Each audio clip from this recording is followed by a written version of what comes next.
에베소서 3장 14절에서 19절. 제가 가진 성경 오늘 313면입니다. 제가 이 말씀 봉독하겠습니다. 주님의 말씀입니다. 주님의 말씀을 들으십시오.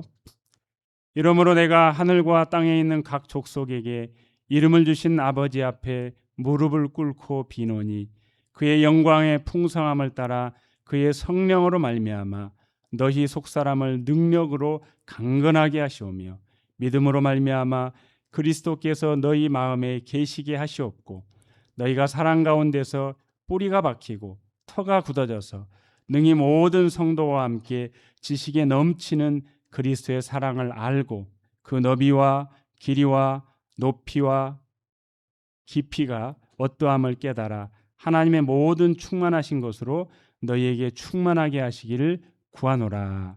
아멘. 여기에 두 종류의 사람이 있습니다. 한 사람은 감옥에 갇혀 있고요. 다른 한 사람은 자유를 누리고 있습니다. 이 두 사람 가운데 누가 더 강한 사람일까요? 대부분의 사람들은 자유로운 사람이 더 강하다고 생각하지 않겠습니까? 믿음이 좋은 사람은 감옥에 갇혀 있는 사람이 더 강하다고 생각할 수도 있겠습니다. 오늘 본문을 기록한 바울 사도는 지금 감옥에 갇혀 있습니다. 그런데요, 놀랍게도 자기 자신을 위해서 기도하지 않습니다. 오히려 에베소 교회 성도들을 위해서 기도하고 있습니다. 그들이 영적으로 강해지기를 기도하고 있습니다. 바울 사도의 이런 모습을 보면서 만약에 제가 이런 상황이 되면은 그렇게 할 수 있을까? 설교를 준비하면서 그런 생각을 해보았습니다. 세상은 감옥에 있는 바울 사도를 약한 사람이라고 생각했을 겁니다. 왜요? 약하니까 감옥에 갇혔을 것이지요. 그런데 하나님은 감옥에 갇혀 있어서 약한 사람처럼 보이는 그를 가장 강한 사람으로 사용하셨습니다. 그렇다면 하나님이 바울 사도를 통해 말씀하시는 그 진정한 강함은 무엇일까요? 오늘은 이 질문에 대한 답을 함께 찾아가도록 하겠습니다. 우리 지난주에는 3장 10절부터 13절에서 교회를 통한 하나님의 지혜를 살펴보았습니다. 너무 깊고 심오한 내용이라서 사실 잘 이해가 되지 않고 또 너무 추상적으로 들렸을지도 모르겠습니다. 간단하게 정리를 하면 하나님은 교회를 통해서 이 세상의 다른 어떤 기관이나 공동체가 아닌 예수 그리스도를 머리로 하는 그의 몸인 교회를 통해서 자신의 놀라운 지혜를 온 세상에 나타내셨습니다. 심지어는 하늘의 영적인 존재들까지 이 놀라운 지혜를 알게 하셨습니다. 그래서 교회는 귀한 공동체입니다. 교회는 영광스러운 공동체입니다. 비록 지상의 교회가 우리 신학자들의 표현처럼 전투하는 교회, 그 말이 참 맞아요. 전투하죠. 물론 여기서 전투한다는 것은 이 사람들 간의 어떤 다툼이라기보다는 영적인 전투를 말합니다. 아무튼 지상에 우리 눈에 보이는 유형의 교회는 전투하는 교회입니다. 그렇기 때문에 우리는 이렇게 생각할 수 있죠. 이 전투하는 교회, 이 연약한 교회를 통해서 무슨 하나님의 지혜가 드러난단 말인가, 그렇게 생각할 수도 있을지 모르겠습니다. 그러나 하나님께서는 예수 그리스도를 머리로 하는 우주적인 교회, 무형의 교회, 그 교회의 모형인, 비록 부족하고 연약하고 갈등이 있고 다툼이 있지만 이 교회를 통해서 하나님의 구원의 비밀, 그 구원의 지혜를 온 세상에, 그리고 심지어 하늘에 있는 영적인 존재에게까지 전하십니다. 교회를 통해서요. 놀랍지 않습니까? 그런데 바울 사도는 이제 여기서 설명을 끝내지 않아요. 너무 심오하고 또 어렵고 그러니까 여기서 끝내지 않고 교회가 얼마나 귀한 공동체, 영광스러운 공동체를 설명하고 나니 이 연약한 에베소 교회 성도들이 이걸, 이 놀라운 깊은 심오한 진리를 어떻게 깨달을 수 있을까 염려가 될까요? 안 될까요? 염려가 되겠죠. 그래서 어떻게 합니까? 바로 그 연약한 교회를 이루는 구성원들인 성도를 위해서 기도하기 시작합니다. 사실 지난 시간에 말씀드린 대로 3장 1절에서 기도를 하려고 했어요. 기도를 하려다 보니까 눈에 밟혀요. 누가요?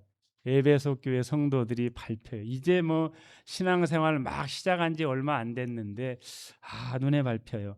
자기가 복음 전하다가 감옥에 갇힌 것 때문에 이 성도들이 마음에 시험이 있고 도대체 하나님은 하나님의 일을 하는 저 바울 사도를 왜 감옥에 갇히게 하셨는가, 이런 생각이 들 수 있겠죠.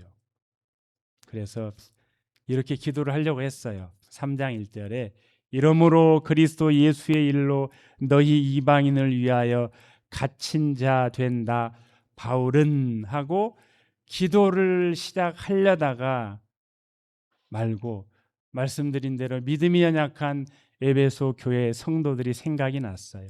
그래서 기도를 잠깐 멈추고 자신의 사명과 복음의 비밀을 설명하기 위해서 기도를 잠깐 멈춘 거예요. 그리고 그 내용이 이제 13절까지, 지난주에 살펴본 13절까지 바로 바울의 사명과 복음의 비밀이 도대체 뭐냐, 이거를 설명을 합니다. 설명을 하고 드디어 14절에서 다시 어디로 돌아와요? 기도하려다 말았으니까 뭐 해야 돼요? 기도해야지요. 이제 기도를 해야 돼요. 그래서 3장 1절에서 이러므로 내가, 이렇게 시작을 하는데 이 14절도 이제 원문 그대로 하면은 이러므로 내가, 이렇게 이제 시작을 하는 겁니다. 이러므로 내가 아버지 앞에 무릎을 꿇고 비노니, 그렇게 시작을 합니다. 빈단 말이 불편해요, 우리는. 그죠? 다른 종교에서, 특히 무속신앙에서 이런 물 떠놓잖아요. 아침에, 이른 아침에 물 떠놓고 어떻게 해요?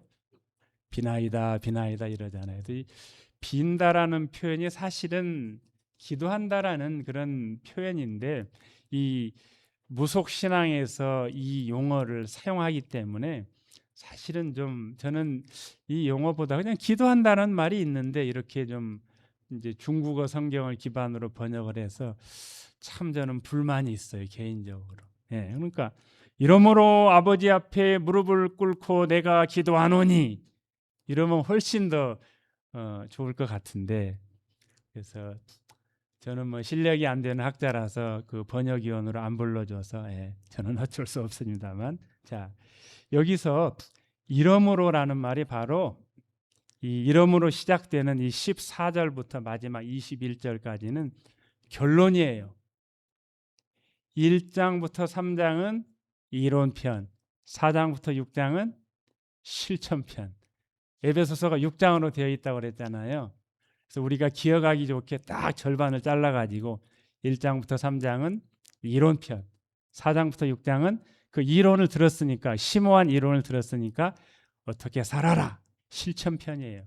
그래서 3장 14절부터 21절은 이 이론편을 마무리해요. 이론편을 마무리하고 이제 4장부터 시작되는 실천편을 시작하는 서문과도 같은 그런 역할을 하고 있습니다.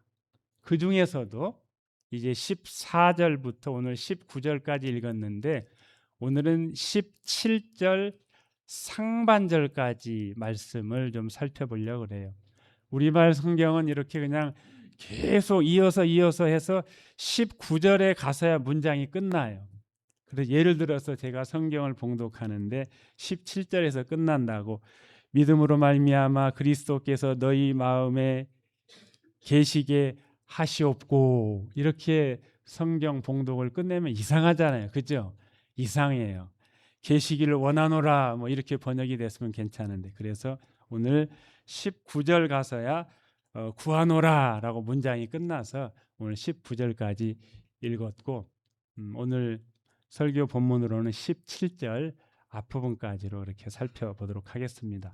이 14, 15, 16, 17절에 하나님이 보시는 강한 그리스도인의 비결이 세 가지가 나옵니다. 그래서 지난주에는 좀 어려웠으니까 이번 주에는 최대한 쉽게 딱 세 가지, 기억하기도 좋게 세 가지로 한번 살펴보도록 하겠습니다. 자, 이제 첫째로 강한 그리스도인은 하나님 앞에 무릎 꿇는 사람입니다. 역설이죠. 강한 사람이 무릎을 꿇는다. 자, 우리 14절, 15절 같이 읽겠습니다. 이러므로 내가 하늘과 땅에 있는 각 족속에게 이름을 주신 아버지 앞에 무릎을 꿇고 비노니. 아멘. 아버지 앞에 무릎을 꿇고 비노니. 유대인들은요, 기도할 때 서서 기도했어요. 지금도 그 통곡의 벽에서 기도하는 유대인들의 모습 뭐 TV나 또 여러 영상을 통해 보시는 경우가 있잖아요. 이거 빵떡 모자 같은 거 쓰고서 그분들은 기도문을 가지고 기도해요. 기도문을 가지고 아슈레 아이시 아슈르 뭐라고 막 해요. 네, 그러면서 기도하잖아요. 서서 기도해요. 우리는요 대개 앉아서 기도도 하고 옛날에 이제 젊었을 때는 그래도 좀 무릎을 꿇고 막 기도를 했었는데 이제는 뭐 무릎을 꿇기는커녕 이 딱딱한 의자에 앉아서 기도하는 것도 힘들어요. 그죠? 예, 우리는 이제 그렇게 기도를 합니다. 자, 그런데 유대인들도 서서 기도를 했는데 보통은 유대인들도 별 수 없어요. 아주 특별한 그런 기도 제목, 아주 간절한 기도 제목, 하나님을 경외하는 마음으로 기도를 할 때는 무릎을 꿇었어요. 그래서 예를 들면 솔로몬이 성전을 봉헌할 때 무릎을 꿇고 기도했어요. 또 예수님께서도 겟세마네에서 기도하실 때 무릎을 꿇고 기도하셨어요. 기도할 필요가 없는 그분도. 또 우리 스데반 집사님과 바울 사도도 우리 중요한 순간마다 무릎을 꿇고 기도했습니다.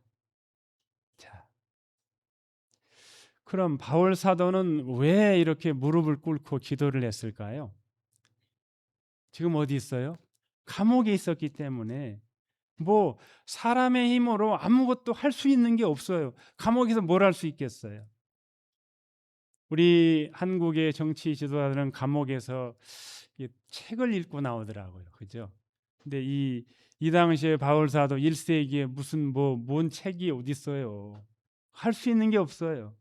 그래서 사람의 힘으로 할 수 있는 아무것도 없어요. 그런 상황에서 이 바울 사도는 감옥보다 하나님이 크시다는 것을 안 거죠.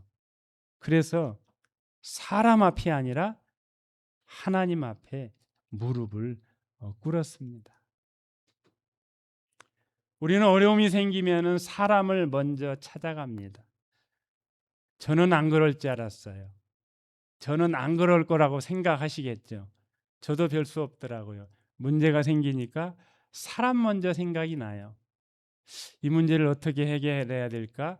이 문제에 경험이 많은 사람, 이 문제에 대한 지식을 갖고 있는 사람, 나를 잘 도와줄 수 있을 것 같은 사람을 먼저 떠올리게 되더라고요.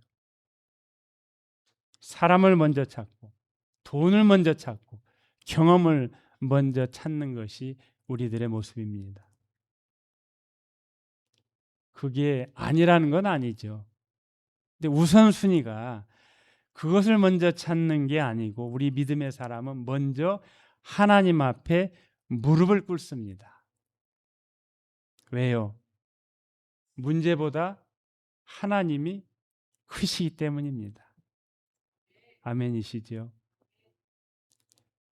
16세기에 스코틀랜드의 종교개혁자 존 낙스 24년 종교개혁 기념주의를 종교개혁을 기념해서 특강을 3주 했었는데 생각이 전혀 안 나시죠. 칼빈하고 이 밑에 이 교회가 루터란 처치니까 루터 정도는 기억을 하겠는데, 그리고 뭐 쯔빙글리 이것도 몇 번 얘기해서 기억은 하겠는데, 존 낙스는 뭐야? 청소할 때 쓰는 낙스도 아니고 존 낙스가 뭐래? 근데 그런 분이 있어요. 이런 분이 계신데, 이분은 무슨 정치적인 권력이 있는 분도 아니고, 그렇다고 이 종교개혁가가 무슨 군대를 뭐 거느리고 있겠어요? 그것도 아니잖아요. 그런데 이 사람은 하나님 앞에 무릎을 꿇는 사람이었어요.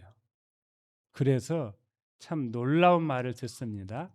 그 당시에 스코틀랜드를 다스렸던 그 왕, 메리 여왕이죠. 메리.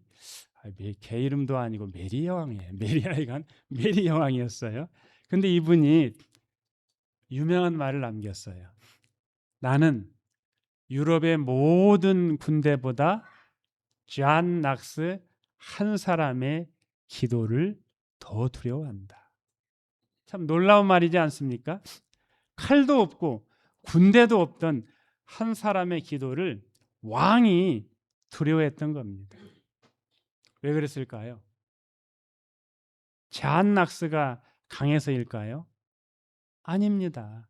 하나님께서 위대하셨기 때문입니다. 우리는 세상에서 큰 권력을 가진 사람을 강한 사람이라고 말합니다. 그러나 하나님은 그분 앞에 무릎을 꿇는 사람을 강한 사람으로 사용하십니다. 바울 사도는 하나님을 이렇게 부르죠. 하늘과 땅에 있는 족속에게 이름을 주신 아버지. 이름을 준다는 게 뭘까요? 소유권, 권위죠. 이름을 줘요. 제 아들이 태어났을 때 뭐 어떤 분들은 장명소를 찾고 어떤 분들은 좀 그 경험이 많은 그런 또 그 목사님들을 찾아가서 이름을 지어주세요 그러는데, 저는 제가 이름을 지었어요. 그래서 우리 성도님께서 아직도 민하와 민영이를 헷갈려 하시는 것 같아서 아들 이름이 민하예요. 하. 미나가 아니고 민하. 예. 아빠가 이름을 붙여줬잖아요. 예. 그 아빠가 권위가 있는 거예요. 이름을 붙여주잖아요. 이름을. 아담이 하나님이 창조하신 동물들을 이렇게 이끌어오니까 아담이 이름을 붙이잖아요. 너는 코끼리라고 해라. 물론 그때는 언어가 하나였으니까 뭐라고 했는지 모르겠지만은 너는 개라고 해라. 너는 고양이라고 해라. 이름을 붙인 거예요. 권위가 있어요. 우리 하나님은 우주의 창조자이세요. 우리의 전능하신 아버지이십니다. 우리 예배 시작할 때 어떻게 했어요? 사도신경 어떻게 하죠? 전능하사 천지를 만드신 하나님 아버지를 내가 믿사오며. 바로 이 아버지, 전능하신 아버지께 어떠한 상황에서도 담대하게 나갈 수 있는 것이 우리 성도의 특권입니다. 아멘. 여러분, 강한 사람은 문제보다 하나님을 더 크게 보는 사람입니다. 그러므로 하나님께 무릎 꿇는 사람이 가장 강한 사람인 줄 믿습니다. 둘째로 강한 그리스도인은 속 사람이 강한 사람입니다. 우리 16절 같이 한번 읽으시죠. 16절입니다.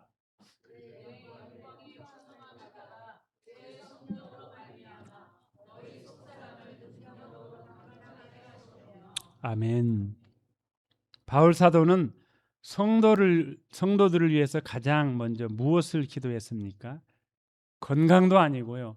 재물도 아니고요. 형통도 아닙니다. 너희 속사람을 능력으로 강건하게 하시오며 성도들의 속사람이 강건해지기를 기도했습니다. 이 지점에서 내가 이 기도를 더 해야 되겠다라는 생각이 팍 들었습니다. 여러분의 속사람이 강건해지기를. 여기서 속사람은 우리의 영혼이지요. 믿음의 중심이지요. 겉사람은 나이가 들면 약해집니다. 어쩔 수 없어요. 여러분도 다 청춘이었던 시절이 있었잖아요. 피가 끓고 열정이 있고. 그런데 어느샌가 이제 이렇게 인생의 황혼기에 접어드셨잖아요. 겉사람은 나이가 들면 약해지는 게 창조의 섭리입니다. 누가 막을 수 있겠어요? 그 섭리를. 그러나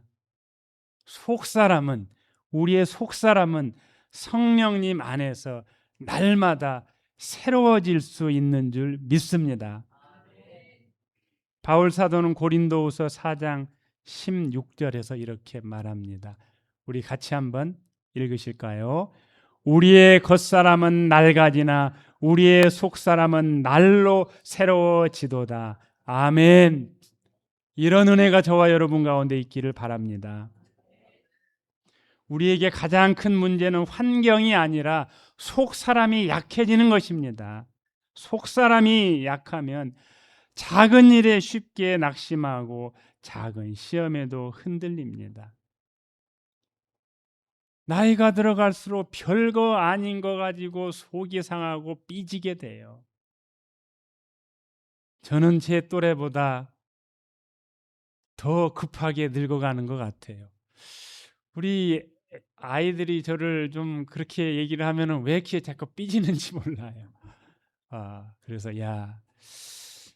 이게 나도 이렇게 이런 별거 아닌 거 가지고 삐지는데 나이가 들면 사람이 자꾸 작은 일에 속상해 한다는데 우리 성도님들도 그러지 않을까?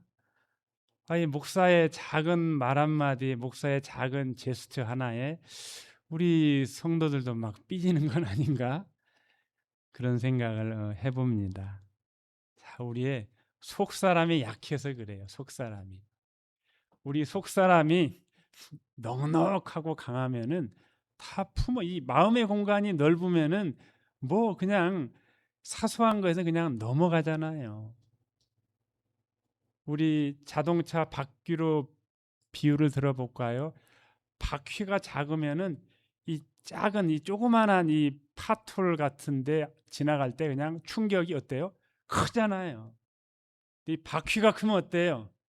뭐 요까이 거 파톨쯤이야 그냥 슬쩍 넘어가잖아요. 우리의 마음의 공간이 속사람이 강해야 돼요. 속사람이 강하면 환경을 이기게 됩니다. 그런데 이 속사람을 강하게 하는 것이 어디 사람의 힘으로 되나요? 내 속사람을 강하게 할 거야, 강하게 할 거야. 결심하고 다짐을 하고 막 의지적으로 해도 이게 마음대로 안 돼요. 나는 왜 이 모양 이 꼴이야 라고 말할 게 아니라 당연한 거예요. 안 돼요, 우리 힘으로. 그래서 이 바울 사도께서도 너무 이 사실을 잘 알기 때문에 거기 보시면은 그의 영광의 풍성함을 따라 그의 성령으로 말미암아라는 말을 붙이잖아요. 이것은 이 속사람의 강함이 인간의 의지나 노력에서 오는 것이 아니라 하나님에게서 온다는 사실을 가르쳐 줍니다. 그의 영광의 풍성함을 따라 그의 성령님을 통하여 한 농부가 똑같은 날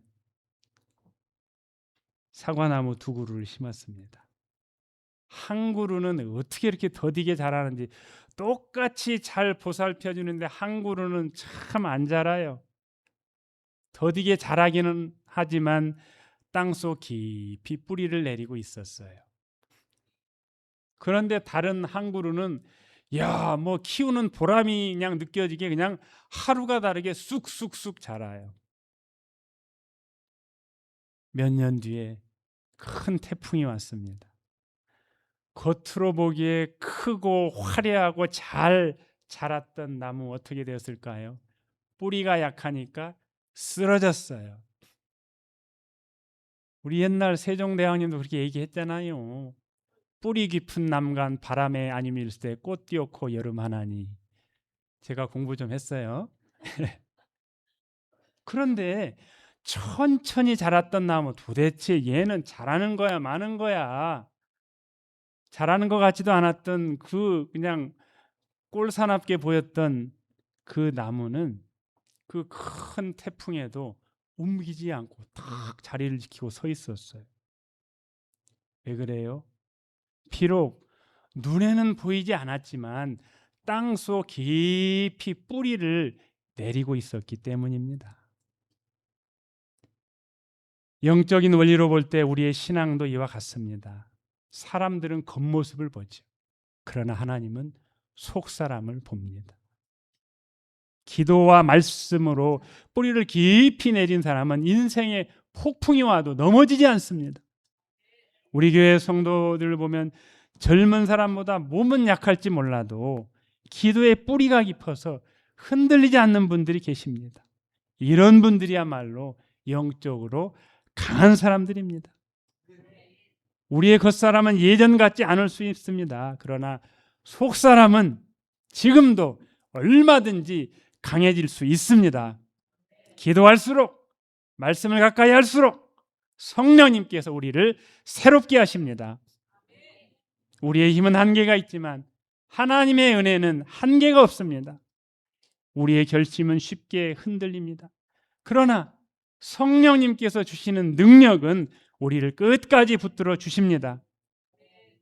그러므로 여러분, 강한 그리스도인은 자신의 힘을 의지하는 사람이 아니라 하나님의 풍성한 은혜와 성령님의 능력을 의지하는 사람인 줄 믿습니다. 셋째로, 강한 그리스도인은 그리스도께서 마음의 주인 되시는 사람입니다. 우리 17절 앞부분만 같이 읽으실까요? 시작.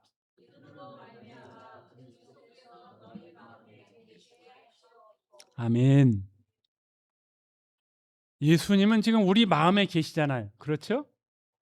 다 우리 마음에 지금 계셔요.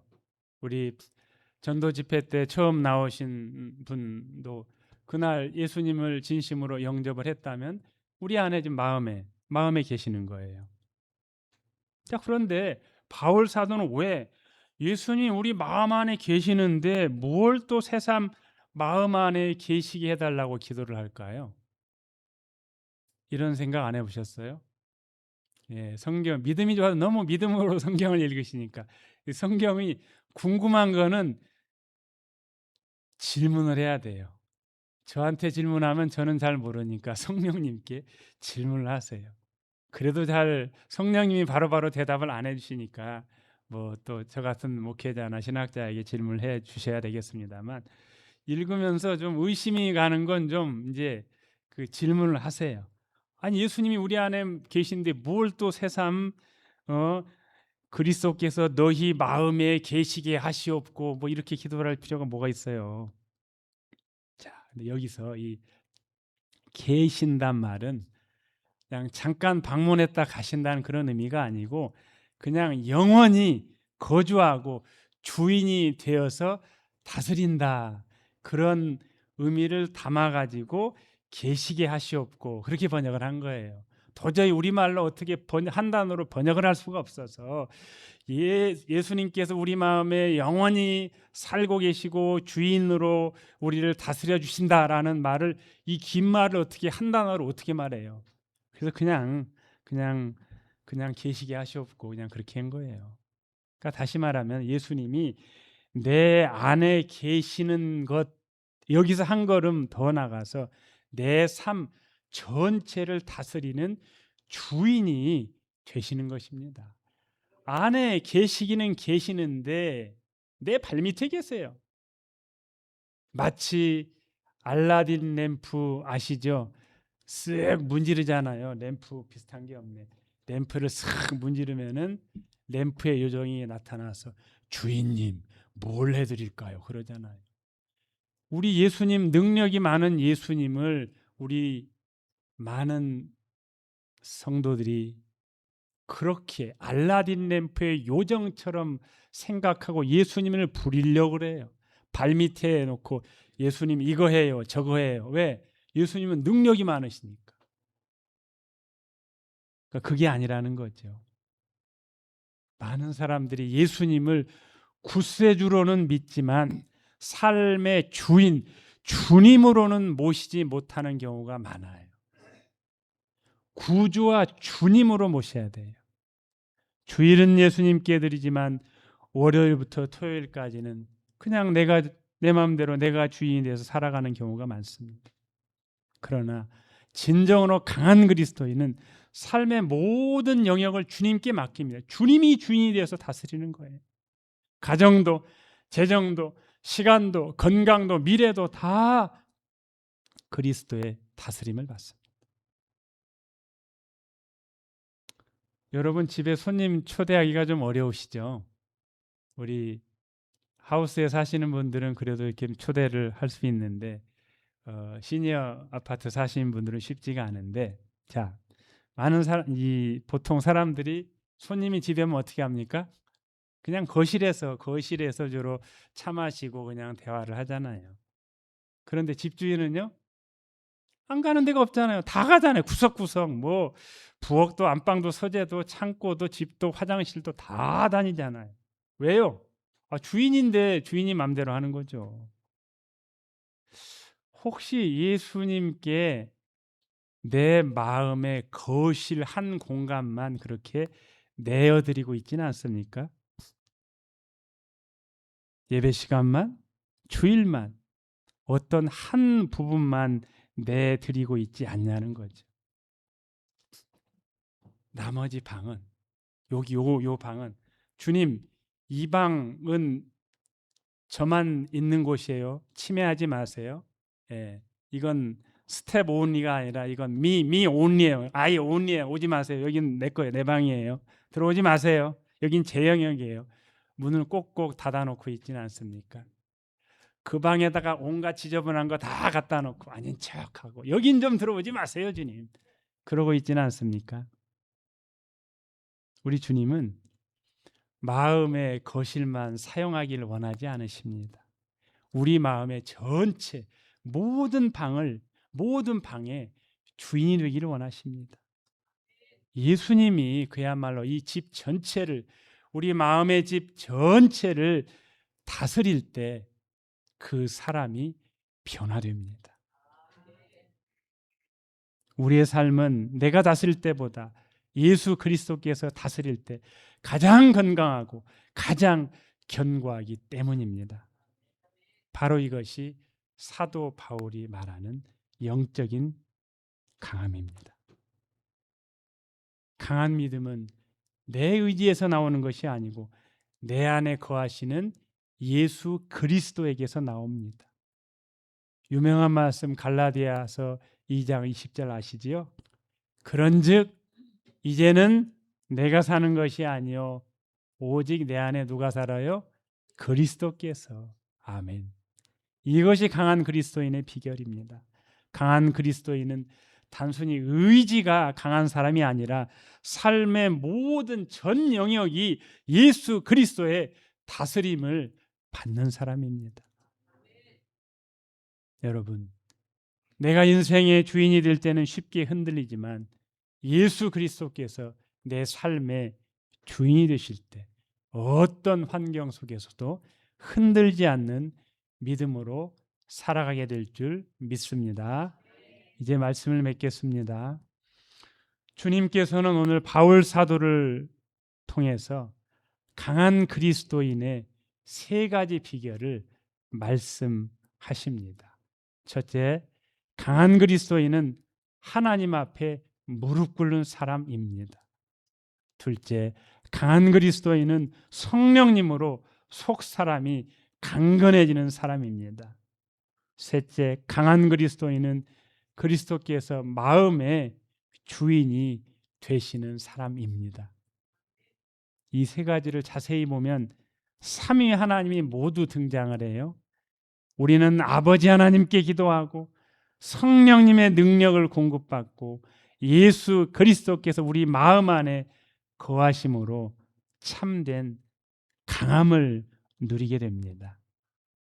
그러므로 그리스도인의 강함은 자신의 의지나 힘이 아닌 삼위 하나님의 은혜 안에서 살아갈 때 주어지는 영적인 능력인 줄 믿습니다. 사랑하는 머무는교회 성도 여러분, 이번 한 주간도 이렇게 영적으로 강한 그리스도인으로 살아가시기를 축복합니다. 아멘.